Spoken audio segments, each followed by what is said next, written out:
name is John Sharry. I was born in Milton and grew up in Quincy, Massachusetts. I went to Boston College High School and then Holy Cross in Worcester, Mass. In high school I played basketball and football, and then at Holy Cross I played football my first 2 years. I hurt my knee in one of the games and had tore ligaments in my knee, so my football career ended. And my father was an attorney in Quincy, and he had some medical issues, and he started running into money issues, and that's when I looked into the Navy ROTC and joined the Navy. I went for a 2-year program to Naval Science Institute in Newport, Rhode Island, and they brought me up to speed with the people that had been in ROTC for the first 2 years at Holy Cross. And then I continued on for 2 more years at Holy Cross and graduated as I became an ensign the day I graduated from Holy Cross. My mother was pretty much a stay-at-home mom. I have 2 sisters, and she took care of us at home. I went to the Naval Science Institute in Newport when I was between my sophomore and junior year at Holy Cross, and that was about a 6-week program where they had Marines that would drill instructors that taught you how to march, and also took some naval science courses.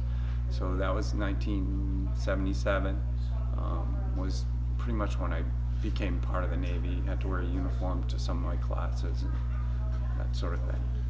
The original training I had at Newport was you had to get up at 4:30 in the morning. They'd come around and hit a trash barrel with a baseball bat to wake you up, and you had to make sure your bed was perfectly, the hospital corners on the beds, and the room had to be spotless clean. So they'd do inspections, they'd check your uniforms to make sure your brass was all shined up, and so it was an indoctrination, and it was kind of like an officer and a gentleman, where they're trying to teach you, trying to get you to get the weakest to drop out. That was kind of the whole idea of the thing. A lot of physical activity, would run 5 miles, have to do push-ups and pull-ups and that sort of thing. Yes, so after I graduated in 1979. As I mentioned, I became an ensign in the Navy, and I had applied for flight school, naval flight school.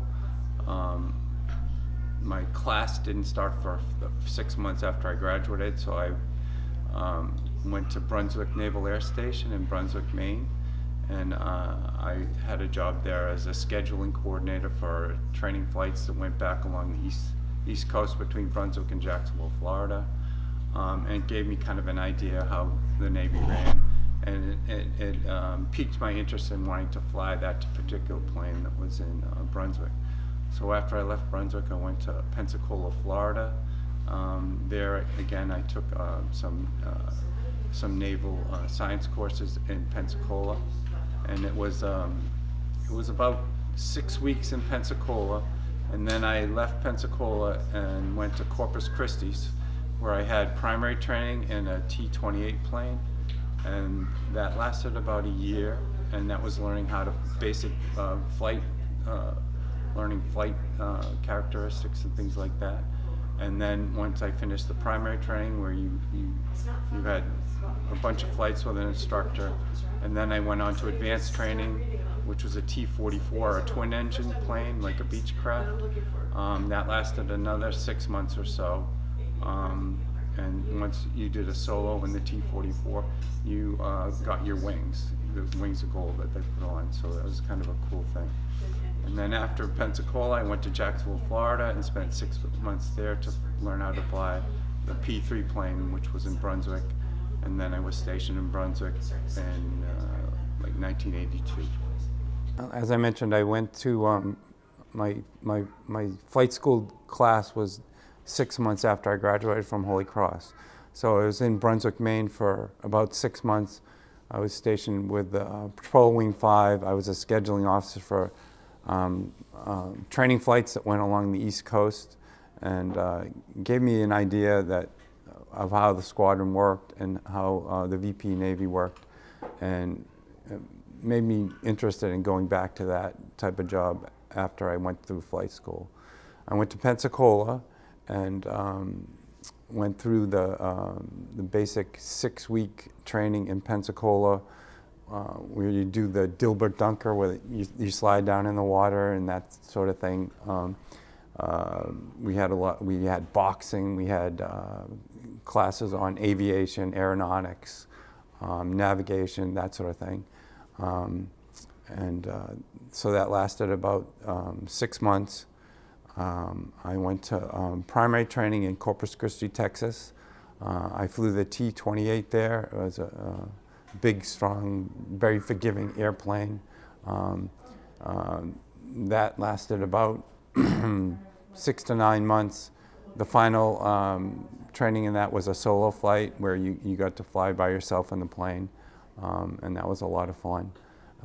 Then I went to advanced training, which was also in Corpus Christi. Flew a T-44 aircraft, which was a twin-engine plane. So it's kind of a transition to the P-3, which is a multi-engine aircraft.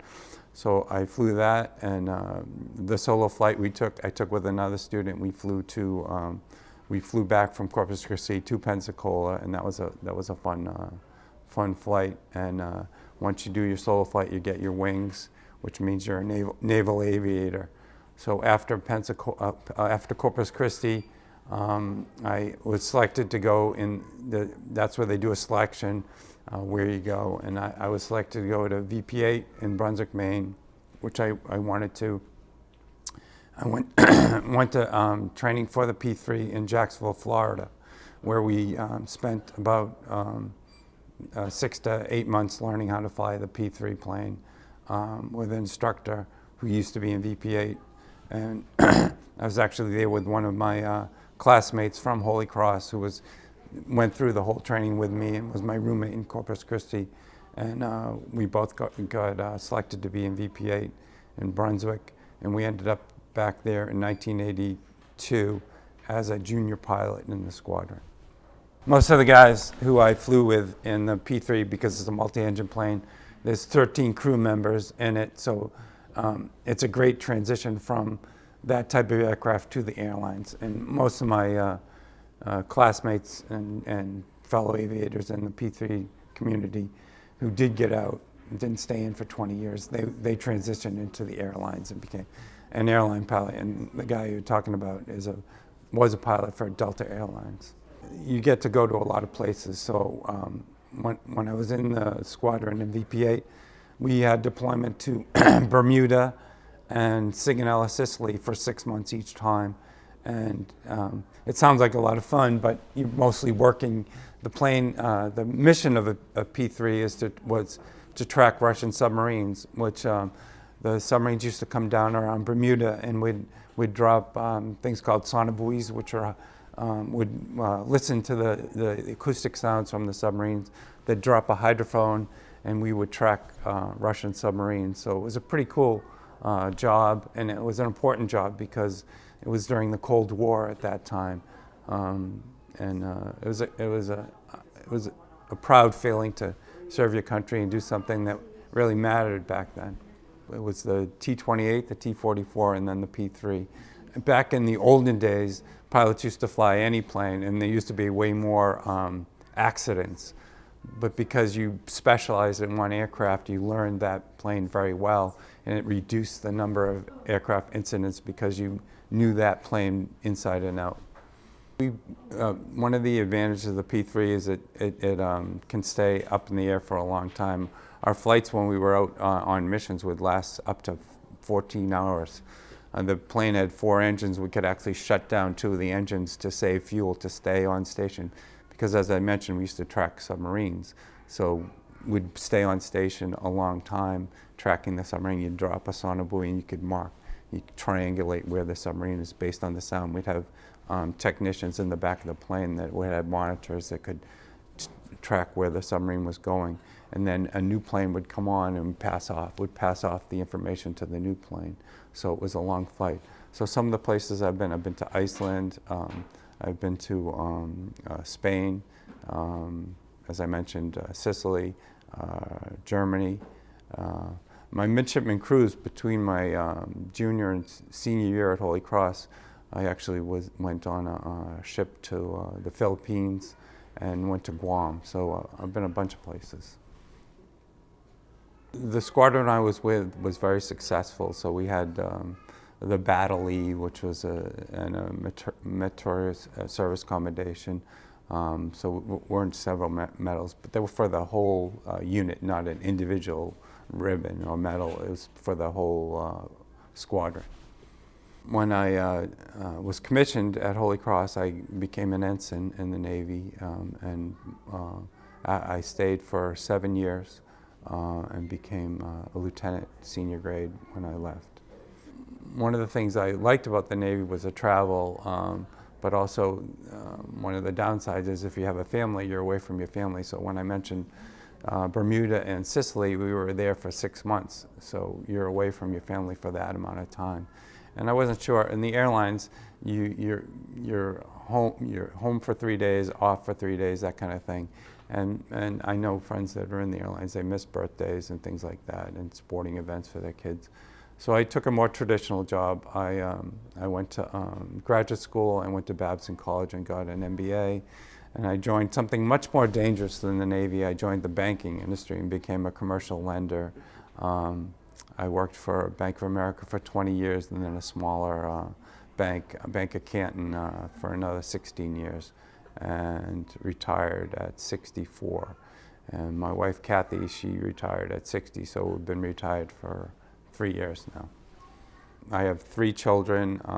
My oldest son lives in Amesbury, so we followed our grandchildren up here, and we watch they have 2 boys, and we watch them. My daughter-in-law is a nurse, and so she works a couple of days a week, and we watch the boys, which is a lot of fun. We also do Meals on Wheels through the senior center in West Newbury, and keep ourselves busy that way.